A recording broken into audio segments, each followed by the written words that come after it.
Hi everyone, in front of me I've got Honor Magic 6 Lite, and let me share with you how to reset network preferences on this device.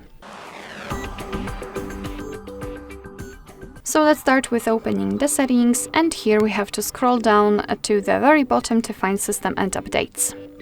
Now let's tap on Reset and tap on the second option, Reset Network Settings. And here your device is informing you what it will actually reset, so the Wi-Fi, mobile data and Bluetooth.